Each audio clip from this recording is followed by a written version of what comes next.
Informative, educational, objective, inclusive, comprehensive. This is Progress Report.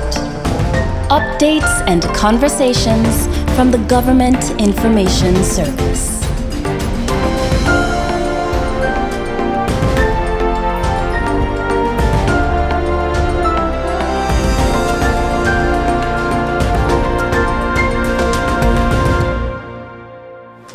Good day and welcome to another episode of Progress Report. I am your host, Ivan Connor, my lovely co-host, Gleneva Hodge, and we have with us today two members, representatives, I don't know what else titles I can give you, of the Anguilla National Youth Parliament. Did I say that correct? Anguilla Youth Parliament. Anguilla Youth Parliament, because Parliament would mean that it's national, right? Yeah. You see, you done start teaching me already.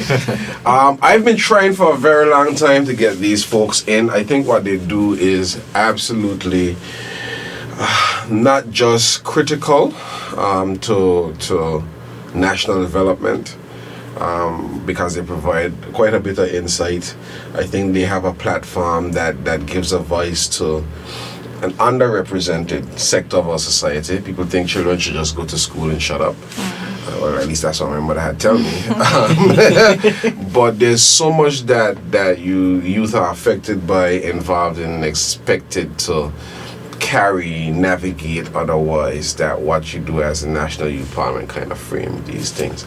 Not forgetting that if you were listening to the previous episode, my co-host wears many hats. Well, not just the previous episode. You know, we have a lot of hats to trainer.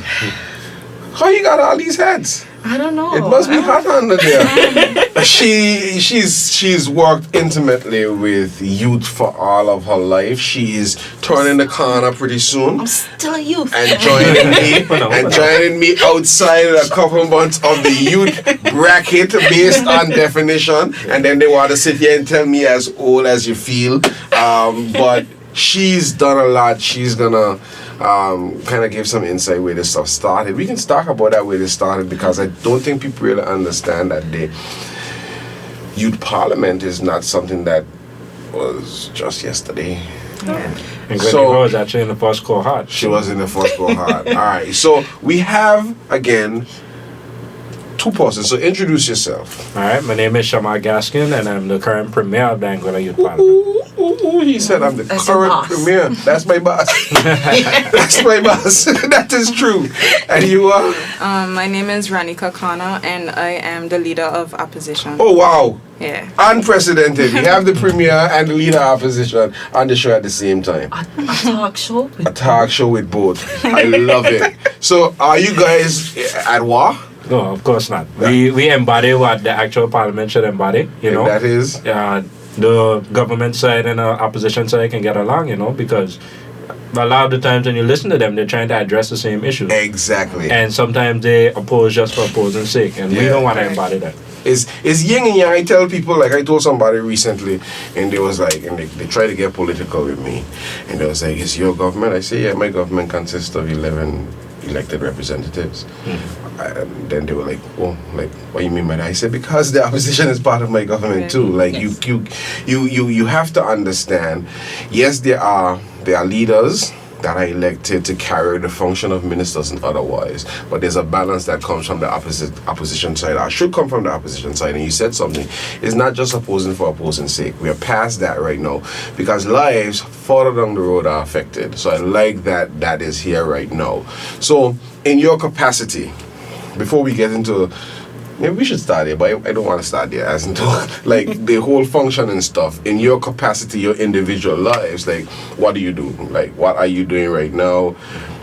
Fresh out of school, sixth form, what are you doing? Like what are you doing with your lives? What is Shamar doing? What is Shamar doing? Well, Other currently, than busting he dreads. That's all right. getting started with that for sure. Good. Well, in my personal life right now, doing a bit of music production, and Okay. you know, that's a hobby of mine. And I currently work with Tradition Sailing, the sailboat charter. You guys know Okay, it? nice. Yeah, but that's currently closed for the off season. So, Right. just using all of the free time I have now to commit to the Anguilla Youth Parliament as much as I can and, work on my hobbies. Okay. Honestly. And Miss Kana? Currently, I am in my last year of sixth form. Dope. Yeah, and I'm preparing to go off to college next year. I enjoy being a part of the Anguilla Youth Parliament because even in my conversations with people, I like to look at things from different angles and different perspectives. So not just, I don't like things set in stone. I like to see how it could be altered. Yeah. Who it was God gave the commandments, you would not be their friend. Moses. Just quickly, what do you want to study? I'm between law and journalism. You're between law and journalism. Also, teaching is pretty fulfilling. It is? Yeah. Oh, yeah. You sure? It's always so refreshing to hear that from young person. I enjoy hearing that from you because, like, you tell you a story. I said it on the show and say it again. Never again. I would never teach again. Can you tell us why? You want to know why? We're asking you the questions now. Okay, Was you it ask my me the class? question. You really turn me off too much. Believe it or not, stop aging me. See, this is my way of sliding in the fact that Really? yes. So right out of sixth form, I went into teaching. It gave me panic attacks. I'm not even making light of the situation, but here's what troubled me about teaching, and I know there are efforts, extreme efforts to change that right now. I feel everyone can learn. I feel everyone have interests. I just don't feel everybody is academically inclined, and I think you need to meet people where they're at. And the education system in the Caribbean, not just Anguilla, is focused on CXC. And I sick of CXC, with all due respect, because it literally all they want you to focus on is passing maths, English, and these subjects. And we have a lot of people that's void of the proper use for what you've learned in the application, and there's no development of the soft skills, and there's no knowing yourself and tolerance, and there's no focus on the arts and hands-on and tech and all these type of things. And that's my problem with education and why I wouldn't teach again. I would sit under a tree and have a conversation, have somebody reason and find themselves before I put somebody, myself rather, in a classroom and just say that I'm teaching you directly from a curriculum. Do you know they expect you to lesson plan? We're not sitting here, Ivan, and trying to discourage. I'm not discouraging you. I'm not discouraging you if that comes across as that, because there's something out there. Because there are people that need that. And I went to university, I understand that there's a need for that. But I had a professor at university, and he changed my life, and I kind of digress now. His name is Dr. Lonnie Hudspeth. And he had something called the Hudspeth Learning Method. When I got to university, after a couple of times in class, the man watched me and asked me what I was doing there. I laughed. He's like, I've never seen. He came from the US. He was like, where you came from? I said, well, I did sixth form. He's like, sixth form, what's that? And I showed him my syllabus, and he brought the syllabus for several courses that I would have to take at UV. And he was like, look here, boom, boom, boom. You know all this stuff? And he had this thing called the Hudspeth Learning Method. I never forget. Like, I like a challenge. And he came into class. He's like, you're going to read the entire textbook in 1 week. I'm take college textbook. I hear my boy Zula. Zula was a Rasta dude from Sabat. Yeah, Zula said, that's how I hear in the back of the class. And the chair pushed back and Zula walk up. So he, like, couple people walk out of the class when the man said, hey, check it. I was like, boy, I kind of like this. This is cool. But he eventually showed you, through his Hudspeth Learning Method, he has a teaching method that, like, even textbooks and stuff are filled with, like, a lot of fluff that you don't really need, because what you have to do is grasp the concept and the application, then it doesn't leave you. So, like, that's what I'm excited about when it comes to teaching. If I could try to do that now, I might get thrown out, because they're gonna want, no, I can't. Give me the concept. Like, there's so much different ways of learning, but we ain't getting into that. You see what you did? Don't ask me any questions. That is what Ivan does. Yes. But we're gonna go right back into it. I think it was important because a lot of times the guests that we have on the show, persons are aware of who they are. They see them in the community, they see them in their positions. But we have persons from the Anguilla Youth Parliament who, even though, if I must say, Shemai and Ranaka are No. well known. So they're not unknown, but it is good that we, just introduce you a little bit to our audience. But back to you, Parliament. And I was listening when Shama said, you don't oppose for opposing's sake. And I know that was one of our goals as the first cohort in the Youth Parliament, was to embody what Parliament should and could look like. And I think what is most interesting with the current, actually with Youth Parliament, even in the way that it's structured, is that it somewhat, and we can get into that in some questions further down the road, but it is intended to mirror the actual Parliament. So my question: did you choose your role? Were you selected and elected, or what was the process for the role that you currently have? I don't like you for this question because you know the answer, but I'll tell the people. Before you, Shama said, I know the answer already, and I must say, well, yes, I was part of the first cohort. We just spoke about parenting in the previous episode, and life comes full circle because my daughter is also part of the Youth Parliament. So there's a lot of personal insight that's there. But for those who don't have that personal insight, Shama. Okay. So what I will say first is that it's intended to be a duly elected process. However, in the 3 cohorts so far, it's not something they've been able to achieve as yet. So we were selected by a caucus. And for those who don't know what that is, we went before a panel. We gave, we stated our case for why we want to be members of the Anguilla Youth Parliament. We were told to do a list of the 5 positions that we would want to fill, ranking them from, number 1 being the one you most want to fill. Personally, I didn't list the Premier as one of those positions. I live in District 4, and I actually wanted to be the representative for District 4. And the Ministry of Social Development is what interests me the most. So, I put myself up for that role.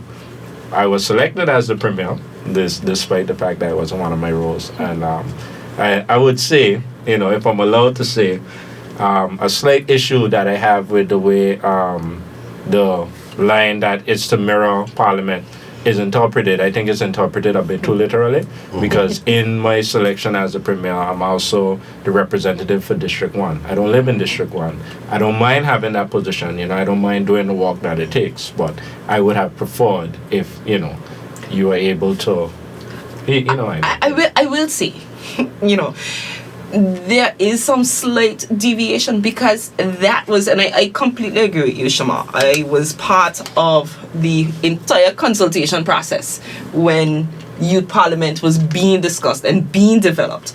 I've been around a while and I can't. I'm exiting, Ivan. I'm joining you on your side. but the intention, as you say, really was so that the composition of the house mirrors, in that you have the numbers in particular. Now, I'll tell you why.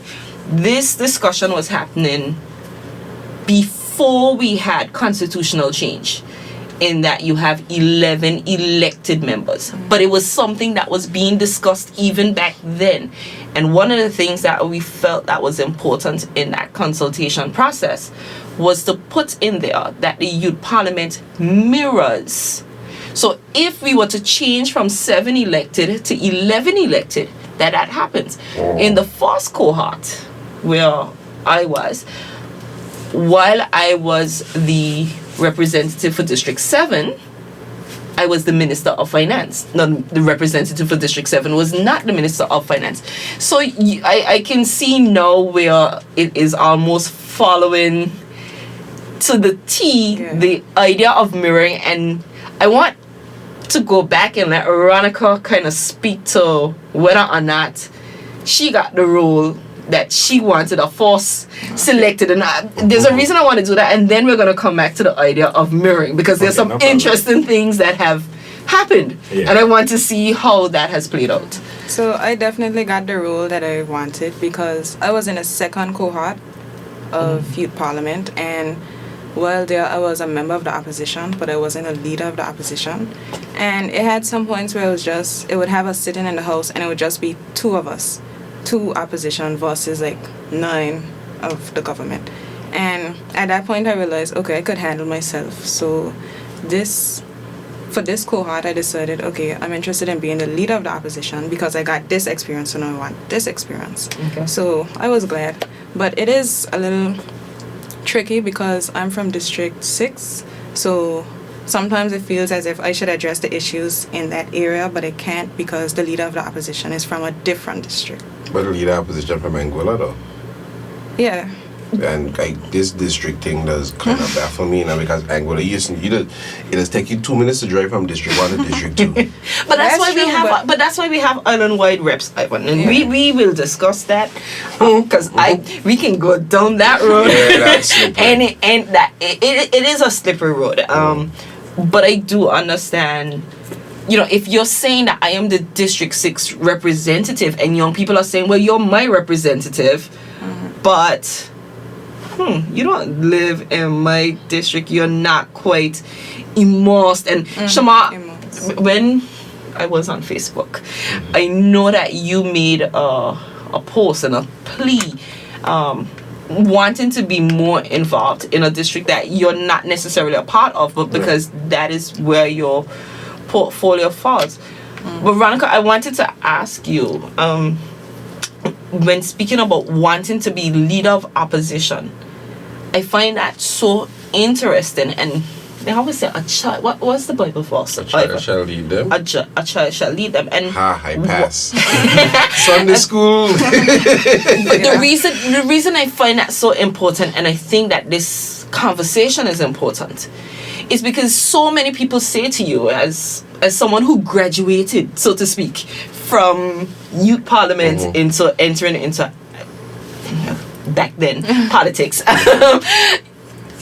When I said I have no issue with sitting in opposition because the opposition have a role, persons felt as if though, why would you want to do that? That's a sitting duck. So to hear you say that this was something that you actively went after, I find that very interesting. And how do you feel that plays into the entire dynamic, government versus opposition, and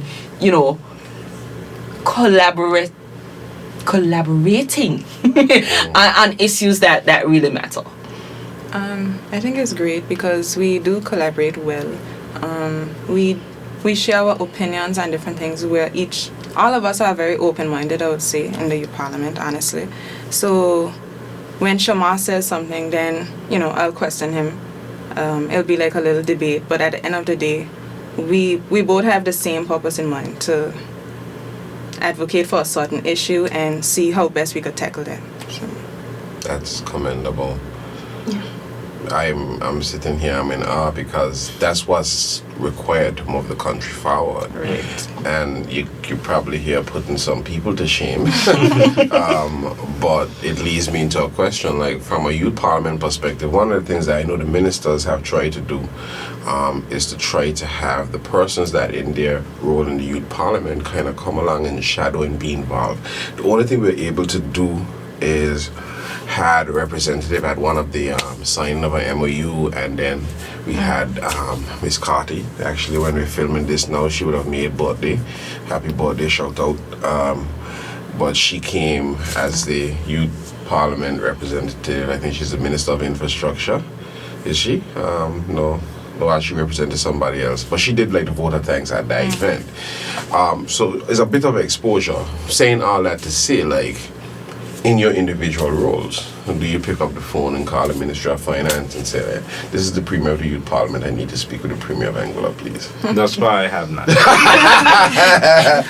I make I make my pleas publicly, like Gleniva said. I utilize my Facebook space because I have a lot of Anguillians on there, and I find that they're very engaging with my posts, and I can have a lot of reach. So that has been my main medium thus far. Okay. If I want to address an issue, Okay. I put a little pressure on. Yeah, but I think I can say definitely. I know the Premier has an open door policy. I know all the ministers that I have worked closely with over the last couple of months. They want that engagement. So I'm putting it on record that you can make that call in that capacity because it's needed. Like what you go through as youth, Gleniva doesn't go through as an older person.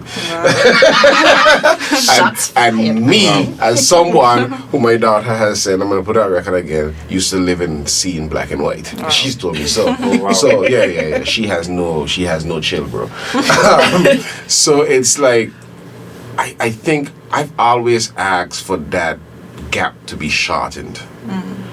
We need that, and I think that's maybe I'm wrong, you have to correct me, but I think that's part and parcel of one of the functions of the youth parliament. And I would want to see or have a discussion as to how we can get there because it's necessary. I believe our guests also answer this, but I want to just chime in a little bit.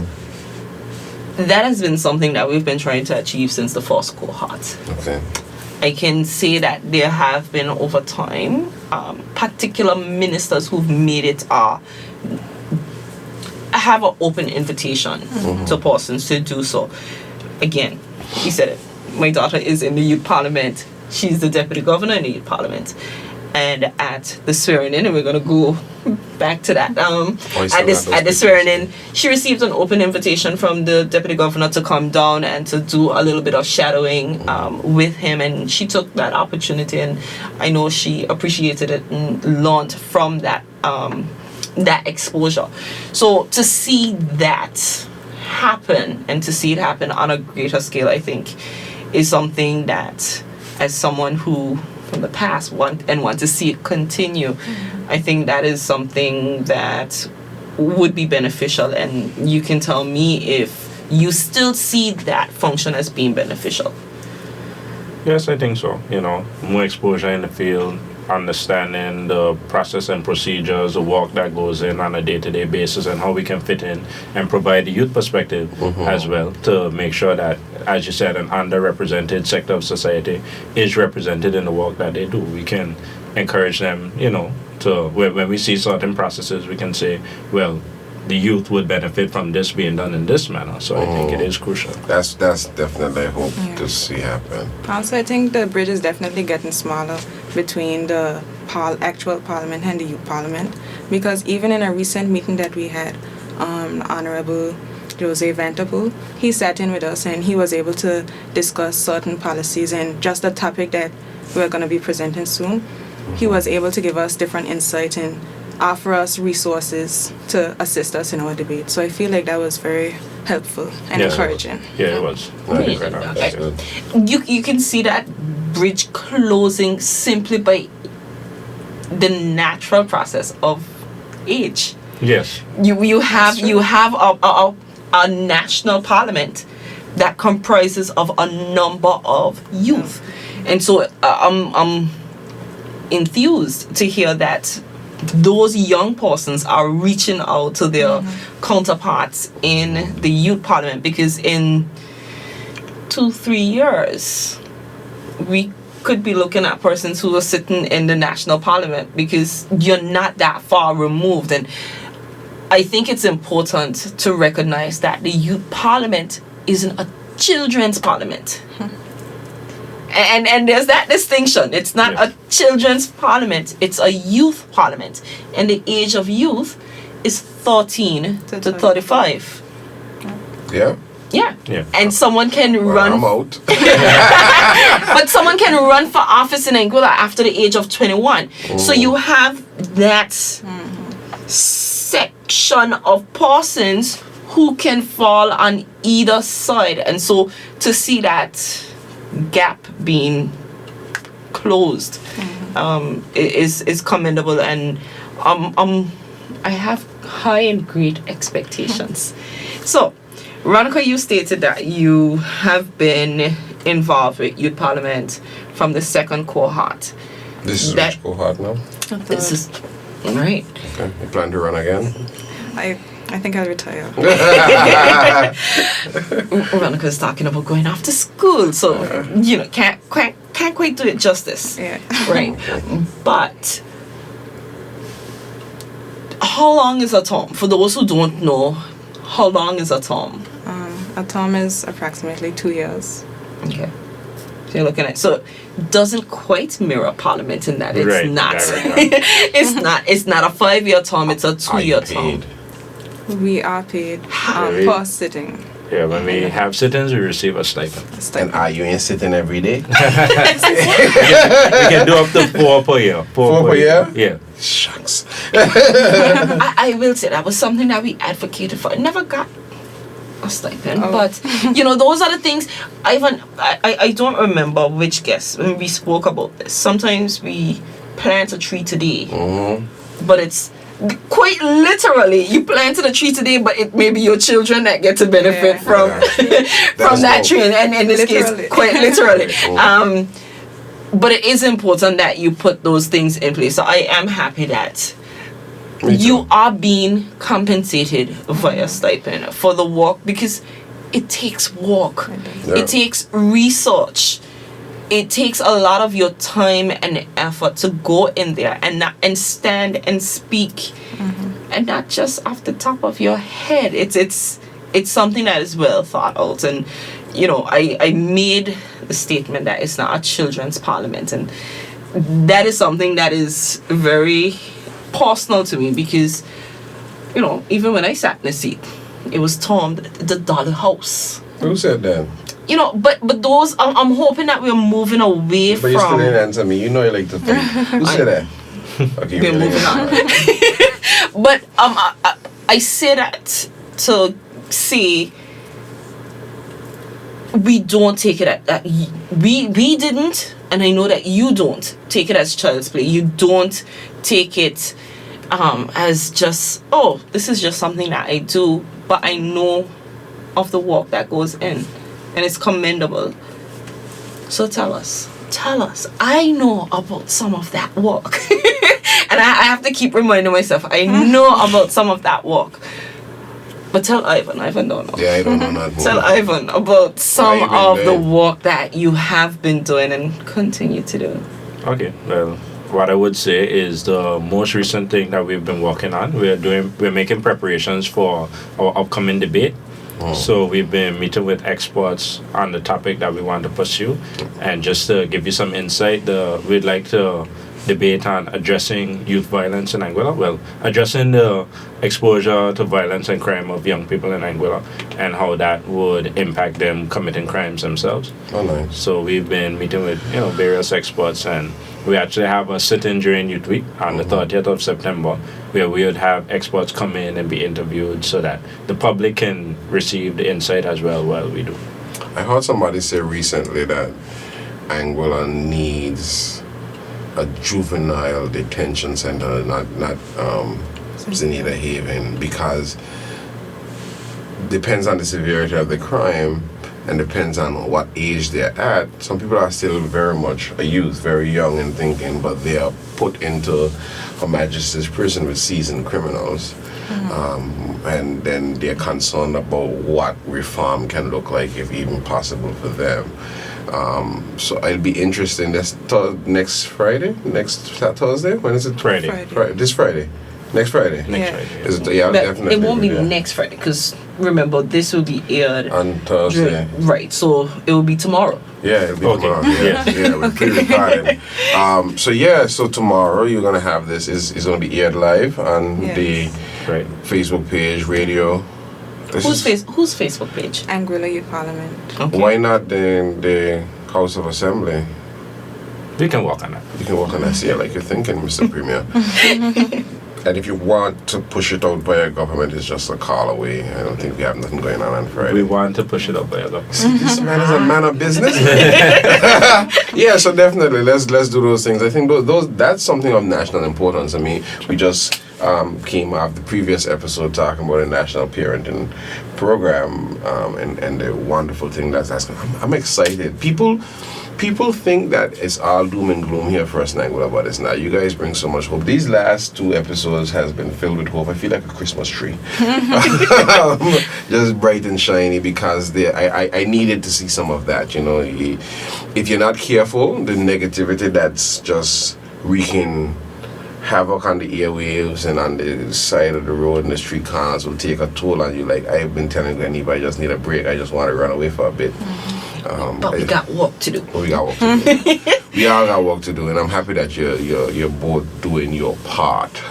So if I can stay along this vein, like what else you want to see accomplished in your term? How far in your term are you? We're about halfway through. Halfway through? Yeah, we've just about completed a year. Okay. So we have another year to go. I love that. So that means all the thoughts and processes, we done document those in this action next. Right, correct. Yeah, so then you real Absolutely. politicians, now you're walking in the last term.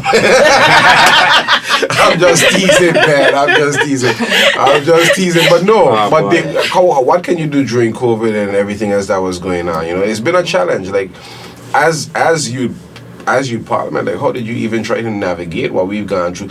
Everything over the last year has been either what can make you sick or what you're sick of.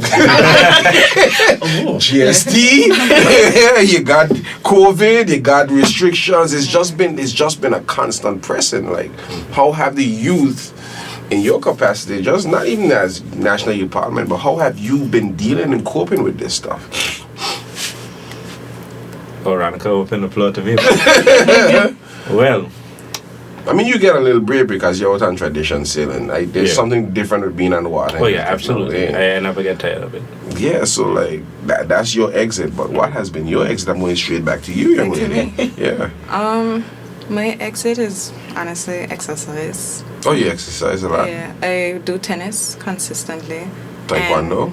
No, just tennis. Tennis. So you don't like any kind of fighting? Not really. Okay, just making sure. She used her word. My words. I used to try. You gotta fight sometimes. But I think it's very important to take a break from everything that's going on around you and just be able to relax. You know what? I'm just teasing you about the fighting thing. I actually do that. I've been going to the gym twice a day. It's for fitness, but there's a calm that you get from exercise. Like a lot of things that used to bother me, and the people that used to bother me, I don't even see or hear them anymore. Like people would tell me stuff, boy, you getting a lot of licks as the government PR. And I said, really? From who? It was like, you hear what I'm saying? Okay, I was like, no. I'm like, That's a level of zen. Trust me, I ain't mortgaging my peace for nothing. When you see me get up 4 o'clock in the morning, 4:30 the latest, and my cousin called me and we on the road and we gone to the gym and we put in that time and it's a good sweat. I ready to face the day. And if my day is rough, he can call me. If he day rough, he can call me. And if we ain't swimming in the afternoon, we gone gym again. Because you need that outlet. I mean, and sadly, a lot of people ain't finding those outlets, and that's why they're getting involved in all kind of like illicit affairs and activities and stuff. And I think, speaking about that, I think maybe one of the things that the Youth Parliament can champion, because I know insider information now that they're trying to do is quickly develop some green spaces, but Youth Parliament needs to have a role in these projects. Like, you need to make sure one happen in what district you represent to? Yeah. You need to make sure that one happens in District 26. You see how I did that there? You got to put 2 of them together. You need to make sure that it happens, because I would want to see one of those calisthenic parks and then just somewhere for like benches where you can sit down and do your homework. Like everything don't have to be locked up in a room and on a TikTok and then on a phone and all that type of stuff. Oh, don't talk about TikTok. I got into TikTok recently and I love it. Trust me. Me too. I'm saying don't talk about it in such a negative light because I'm gonna swing back to Youth Week again. These are the several hats that we're wearing here. And I know the theme for Youth Week is optimizing the orange economy. And so the question, and for those who don't know, y'all want to take a stab at what's the orange economy or you want? Yeah, sure. And I'll put it very concisely. The orange economy speaks to the creative arts.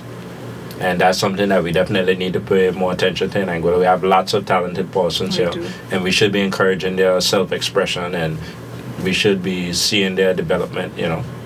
So a lot of people didn't realize, and for a long time we talk about this. Back in the day, if you didn't go after school to be a doctor, study business, or go work in the bank, you were an abstract failure. Wow. Like for real, you guys have it good now. Let somebody had say in my time they want to be a singer. As a matter of fact, right, I used to play drums. I was pretty decent. Right? I used to drum in church and that type of stuff in other places. And my mother was different, you know. And my mother, she encouraged it once it was in church. But better bad at the time, like Bookie them used to walk with my dad, they probably call my mother mom. They like, you some good drum. They make the mistake of ask my mother about me. The prayer she put on for them, right? they didn't come back. But I'm saying, like, if it wasn't for church, she wasn't having it. You know, you had to go to school, you had to study this. And I told my mother I wanted to be a pilot. She said no. I tell her I wanted to be a policeman. She said no, she don't like the police. We're not promoting it. They said, that's what she said. This is a true story. I'm not going to lie to you. I said, but you have a problem with every profession that starts with a P, man. I said, I want to be a pastor. She said, well, if that's what God wants you to do. Parents always want to push you in the direction that they want. But, like, I stopped drumming. I stopped playing keyboard. I was decent. I loved it. Like, I got a scar on the back of my leg that I used to make a drum out of everything. And I know I would have been bad. Like, I'd have been touring the wall. But nobody saw the arts as that right now. Now, I'm in music because I manage VIA.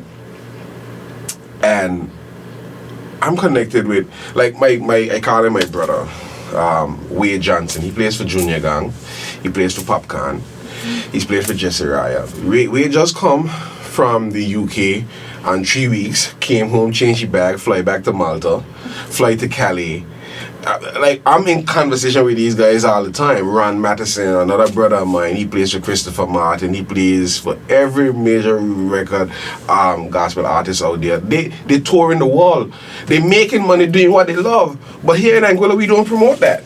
Yeah. So if you're telling me now that this week that we're talking about the orange economy and it's not just singing and that type of stuff, like, I'm excited. You tell me you making beats. Yeah. That could change, bro. That could change the trajectory of your generations that ain't even born yet that come out. Like, that could fix now the past and in the future if Jay-Z pick up on your beats on his next album, you know what I mean? And I hope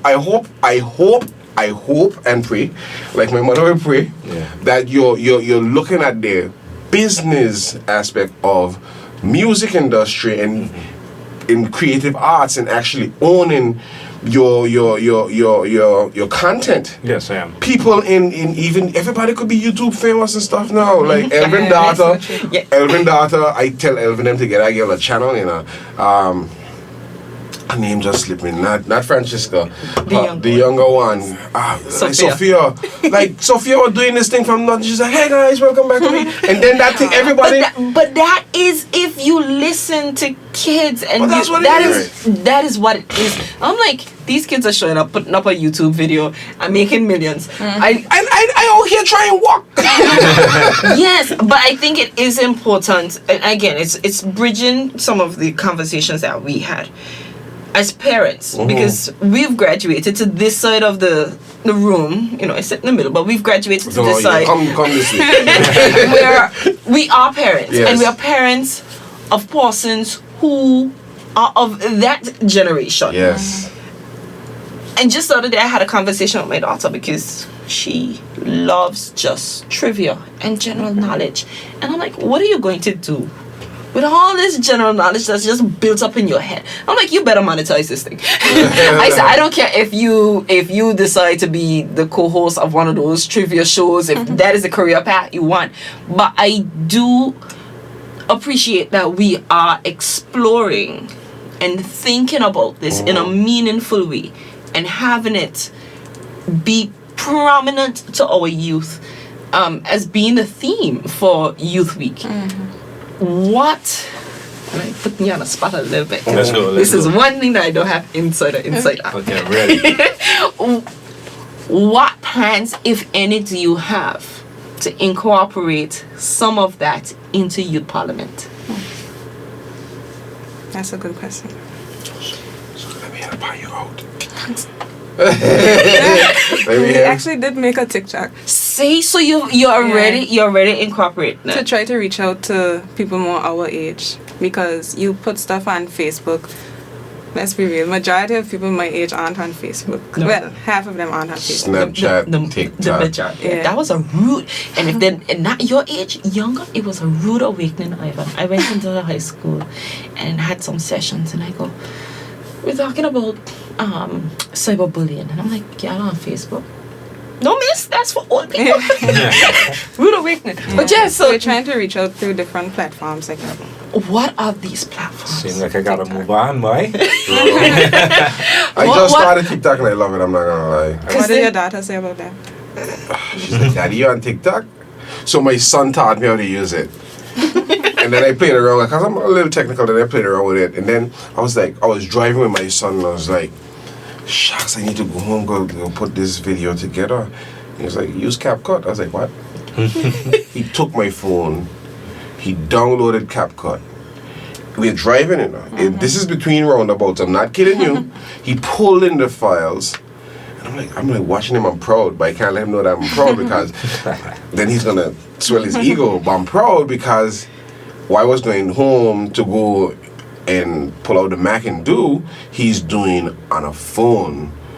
And he was able to literally merge some videos that I needed, and like he got it down to a science where I would go in and make sure that the audio is lined up and everything. He's like, we want right there, and then okay, where you want me to send? I'm like, bro, are you come with a chip, man? Like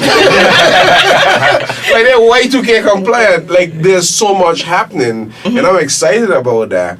But you guys gave me some food for thought because we spend a lot of time on Facebook. I don't ever see the government start a TikTok because the algorithm behind TikTok, it's treated differently here.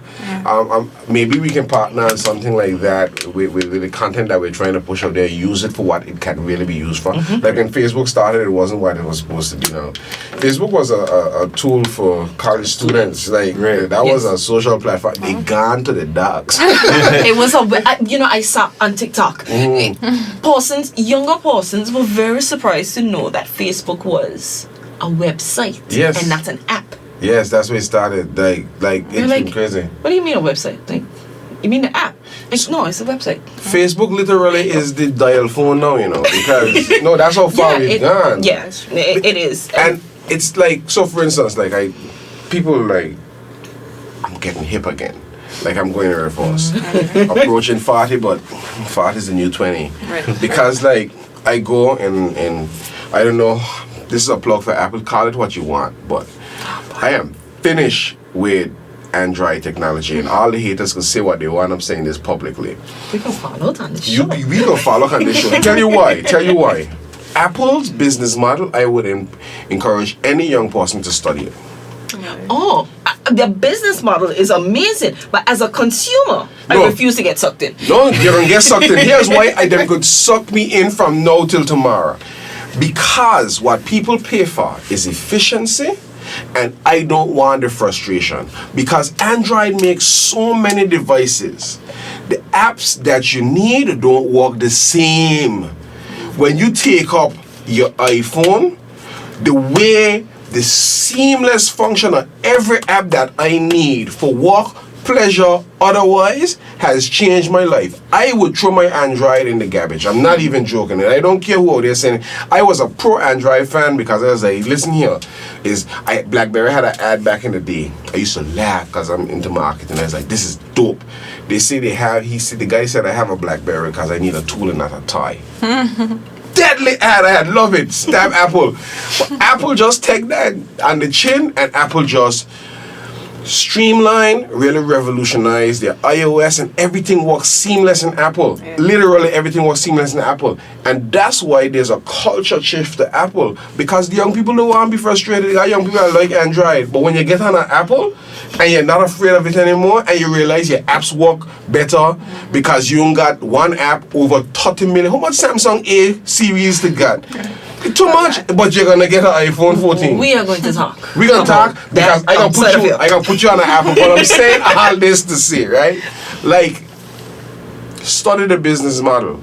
Define what they are doing and they do it well. And that's why we want to see happen in our orange economy. You got a lot of people.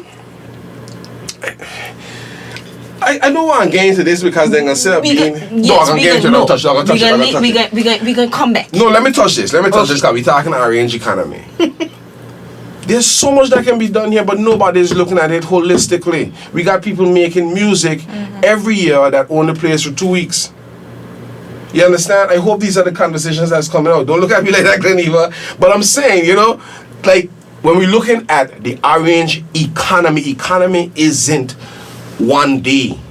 It's the continuous sustainable flow of cash. Like, we should be making money from these things. So my thing is, follow the business model, consider what Apple is and where they're going, and take what you can take from it. Not everything is good. I'm not going to sit there and tell you everything is good, but take what you can take from it.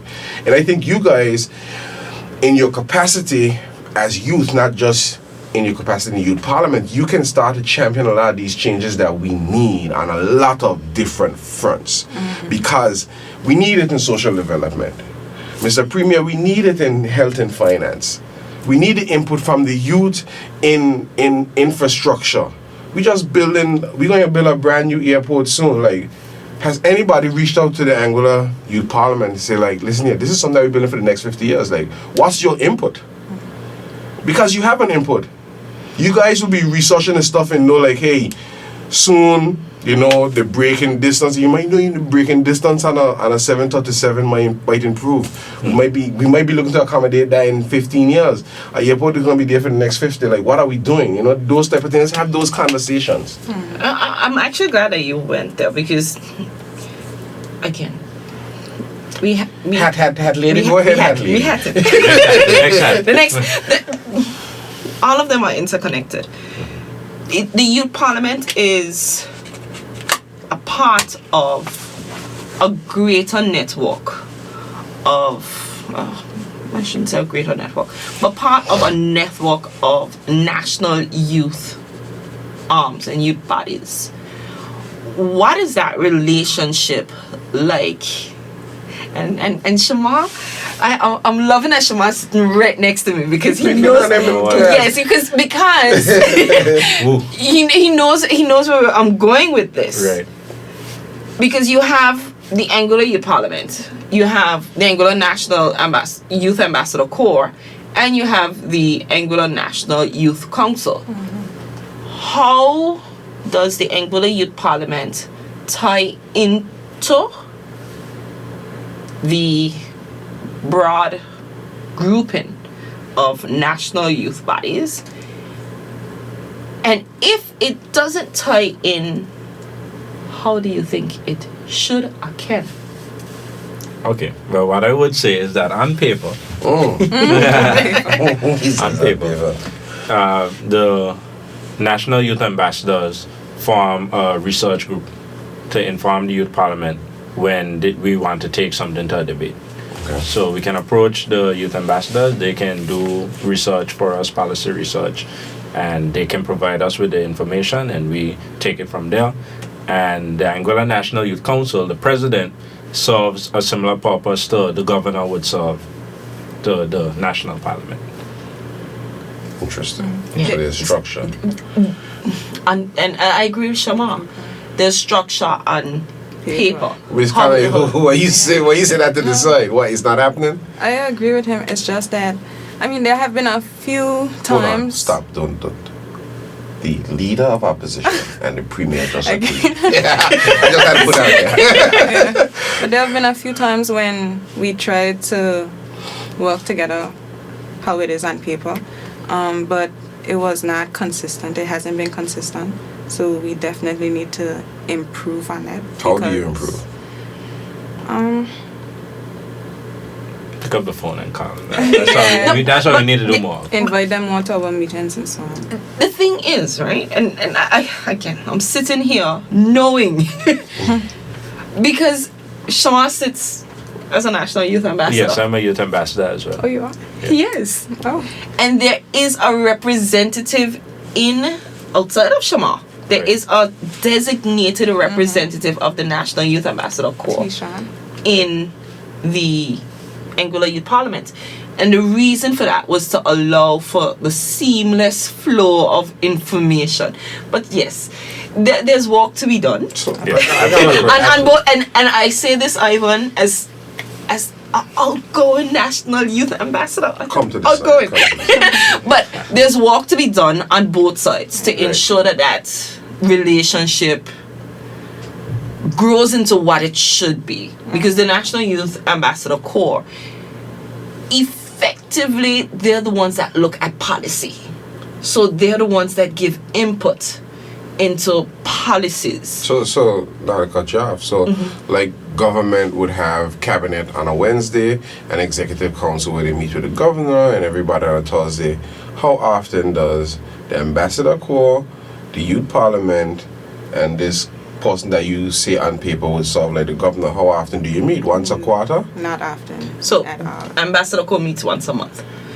Ambassador corps meets once a month. Okay, youth parliament meets how often? Whenever As you often want as it. we deem necessary. If our Okay. sitting is coming up, then we'll meet like probably like 2 days a week for Okay. like 3 weeks. For 3 weeks. A 3 Okay. week And period. outside of that, what you're doing, because your youth parliament representatives, ministers, opposition leaders, you have a function in your different constituencies. So you're on the ground, you're mobile, you're taking knowledge of issues. Shema is reaching out via Facebook, which is now transformed to TikTok, connecting with people. So you have this stuff going on. So what I'm asking, all this stuff is going on. Where is the governance that would affect the change that we're talking about here? How is that manifested? I'm gonna answer this question, and then I'm going to let them give their take on my statement. If the youth parliament is reliant on the youth ambassador corps for policy input, then the youth ambassador corps must be given access to the policies. We cannot review and look at policies if we're not given access. So here's the nonsense of that nonsense. Why aren't you given access to the policies?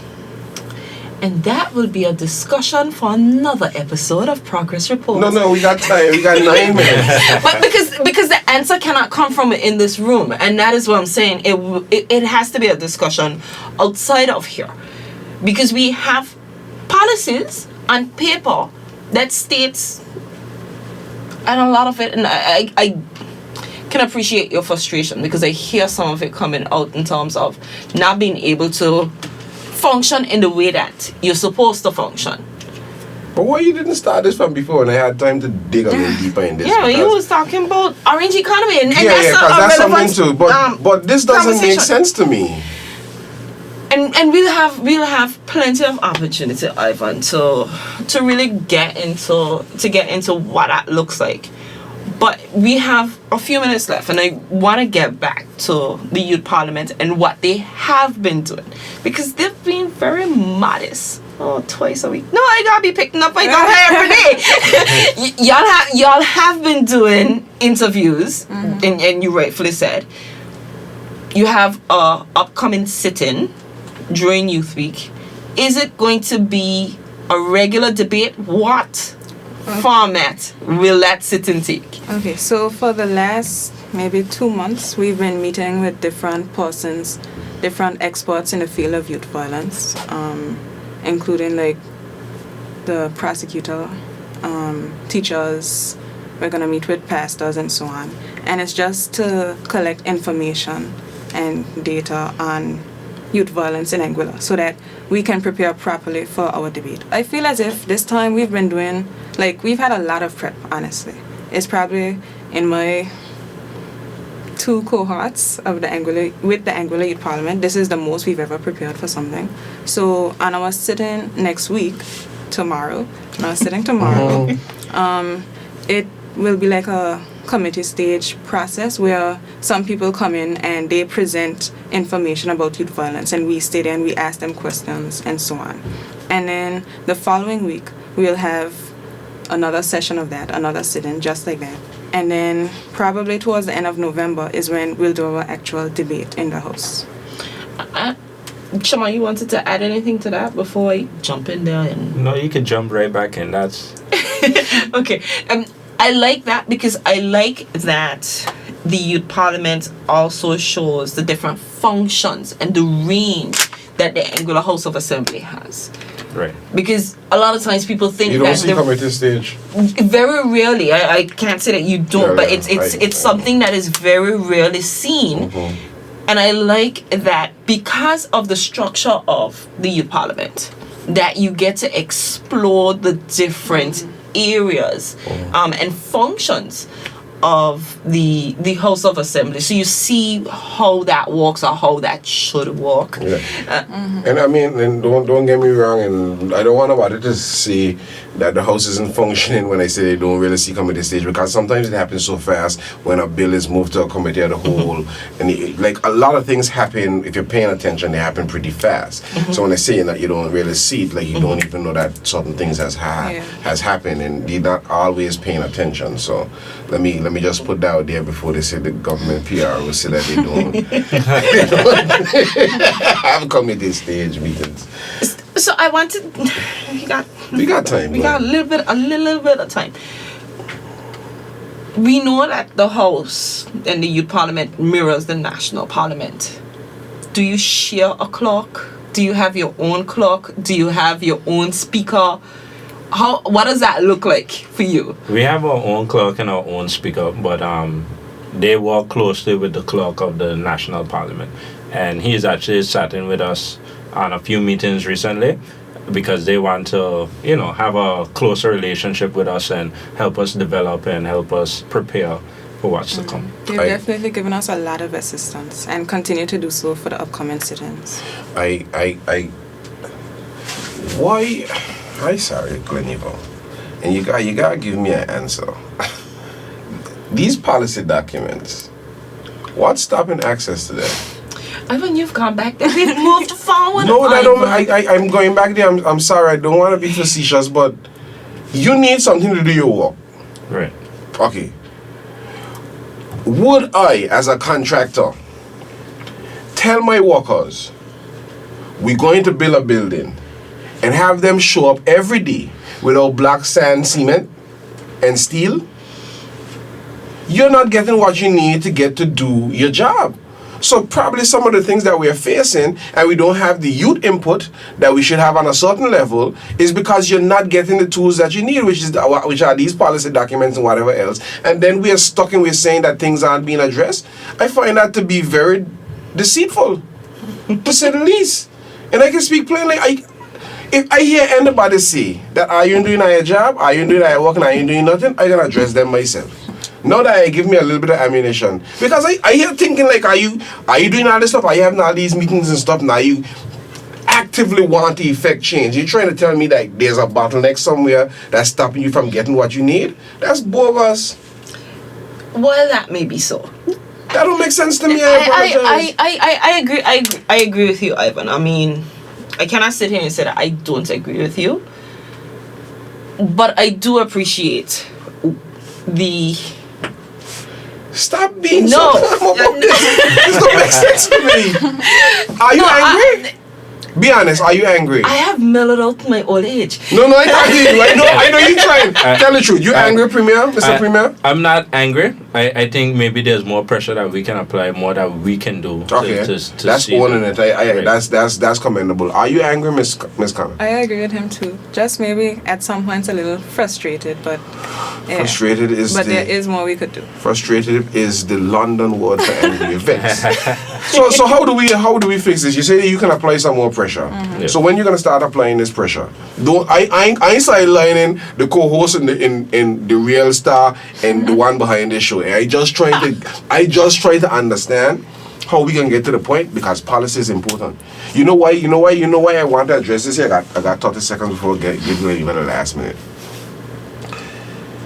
How is a country ran? People think a country is ran by a budget. No. Legislation runs a country. We've had instances where bodies here in government, you can call them, have not had any legislative changes in 30, 40 years. And that's why we don't see certain things moving. But legislation could very well be in our instance policy. Things that we want to see happen with the youth, you have to see these policies. That's what the youth parliament is about. When I can't get away from this, you can get the last minute, but we're going to bring this up again. Whoever needs to be in here. I am certain, Ivan, if you trust me on this, we'll have plenty opportunity to address this again. You promise? I promise. I ain't gonna say nothing else. But, because we can speak about the frustrations and the blockages and the hindrances that exist, but I'm much more moved by the ability of young persons to move beyond those obstacles and to still find ways and niche areas to be able to have debates and to be able to bring to light the issues that do matter and the issues that do affect you. And so that's kind of why I wanted to say, yes, there are some obstacles, and it's not to diminish the fact that there are some obstacles, but there's also ways around some of those obstacles. And you have identified those ways. You are manifesting that through your ability to have a debate on those topics. And I am happy to hear that you are the support from the speaker and the clerk that has continued. And the speaker has changed in time, but that support still exists there. And so as we wrap up, a bit of an opportunity, open invitation to invite persons to your sit-in. Ronika's watching me like, what do you want us to do? I want people to come out and see your sit-ins. And before that invitation, I have one last question. Oh, I run in trouble. One last question. Do you take the opportunity to go into sit-ins of the National Parliament? I have previously, but I have not in quite a while. There's one on Friday. As in tomorrow? Well, last week. I just this your sharp premiere. But as a youth parliament, I would encourage that as a youth parliament that you do go to sit-ins. That's probably going to confuse some people just now. But yeah, that you take that opportunity to go and see the actual sitting of a house. So how do I communicate with the youth parliament as PR if I want to send you guys something, make sure everybody get it? How do I do that? Well, go ahead. Okay. We do have an email address. Ronika, you can let them know the email address real quick. AngularYouthParliament@gmail.com. Right. Okay. And we have various social media as well. We have an Instagram page, ayp.ai. I can follow me back. Right. Yeah, maybe. Okay. TikTok too? I like that maybe. She said maybe. Just like that in this. You best follow me. Follow. Right. Right. Yeah, and you can reach out to myself as well. You can reach out to Ronika. Anything that you pass our way will relate to the. I want to see you guys some more. There's also a Facebook page for the older generation too. If you just did not go there. And I didn't want to take it there for sure. On that note. Your sitting is when? Tomorrow. And the date tomorrow is when? 30th of September. Great. At what time? 5 p.m. Look how the old people trying to get you hip to get the information out there. 5 p.m. tomorrow is your sitting. I'll be there. I'm gonna be there. Can you cheer? No, Ivan. Do you cheer? Ivan. because I know I can touch some things, and if I give me the opportunity to speak, I'm telling you from now, tell them don't give me the mic, because that policy thing is gonna come up there. No, it won't. And you don't get to speak at the committee stage. Come, Ivan, you're going to come and you're going to see how it's done. If I take any questions from the audience that I see me get up to get a mic, it's over.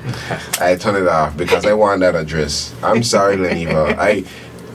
You know what, ladies and gentlemen, this has been another excellent episode of Progress Report. We've had with us the Premier and the Leader of Opposition of the Anguilla Youth Parliament. Unprecedented, our first two-guest show. Oh, yeah. And the first time the Premier and the Leader of Opposition in their capacities have been on a show of this sitting caliber magnitude, but it has been excellent. I thoroughly have been impressed by both of you. I think this is the level of temperance that we need in our decorum and a lot of other places, to be entirely honest. And I wish you guys nothing but the best. This won't be the last time that you're here. You have an open invitation. This Glenhiva show, but it does give out invitations. She can tell I when I can come, but I tell her I need to come back soon. Because I can press, as soon as we done stop recording, I can press this policy issue thing again. I want to know what's going on there. I can't stay away from it because, I mean, tools. And I know you guys want to do things. You're doing things as well, but you have an open invitation to come back. Let's talk.